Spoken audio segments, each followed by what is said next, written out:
Hello बच्चों, let's see the question and the question is which of the following compound will give a yellow precipitate with iodine and alkali।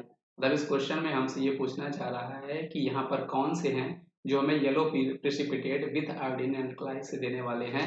तो बच्चों ये जो आपकी reaction है वो एक्चुअल में आपकी हेलोफॉर्म रिएक्शन है। बच्चों कौन सी रिएक्शन है हमारे पास? Haloform reaction. और हमें पता है बच्चों, आपको पता होना चाहिए कि जो आपकी हेलोफॉर्म रिएक्शन हुआ करती है एक्चुअल में ये हम किसके लिए यूज करते हैं? अगर आपके पास मिथाइल कीटोन, अगर आपके पास ये वाला ग्रुप प्रेजेंट होता है आपके किसी भी ऑर्गेनिक कंपाउंड के स्ट्रक्चर में, या फिर एंड हमारे पास ऐसा 2 डिग्री अल्कोहल हो जहां पर जो आपका OH है ना, जो आपका अल्कोहल है वो आपका सेकेंड कार्बन में अटैच हो। तो इस तरह के अगर आपके पास 2 डिग्री अल्कोहल होते हैं, इस तरह के नहीं, सभी 2 डिग्री अल्कोहल नहीं बच्चों, ये आपको ध्यान रखना है।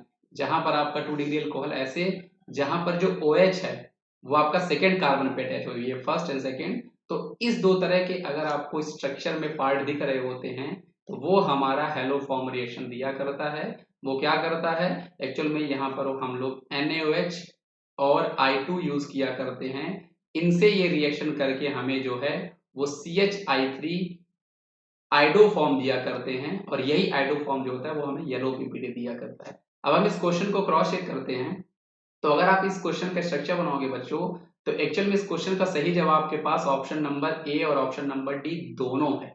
अब जब यहाँ पर एसिटोफिनोन के स्ट्रक्चर बनाओगे बेटा, तो एसिटोफिनोन का स्ट्रक्चर आपके पास बनने वाला है ये C डबल बॉन्ड OCH3। यहाँ पर आप देख सकते हो आपके पास ये वाला ग्रुप प्रेजेंट है, इसलिए ये आपको पॉजिटिव आइडोफॉर्म टेस्ट देने वाला है। ये आपको हेलोफॉर्म रिएक्शन जो हम लोग यहाँ पर कर रहे हैं ये आपका यहाँ पर करने वाला है ना। और साथ ही साथ अगर हम लोग इसकी बात करते हैं 2 हाइड्रोक्सी प्रोपेन की, यहाँ पर भी आपके पास CH3 CHOH और CH3 है। यहाँ पर भी आप देख सकते हो बेटा हमारे पास ये वाला ग्रुप प्रेजेंट है, मतलब जहाँ पे 2 डिग्री अल्कोहल जो है वो आपका दूसरे कार्बन पे है। तो ये जो है ये भी आपको हेलोफॉर्म रिएक्शन दे रहा होगा, ये भी आपको पॉजिटिव हेलोफॉर्म रिएक्शन देगा, येलो पीपीटी ये भी देगा। इस क्वेश्चन का एक्चुअल में सही जवाब आपके पास A एंड D दोनों ही है। आई होप आपको ये क्वेश्चन जो है बच्चों ये समझ में आया होगा। Thank you.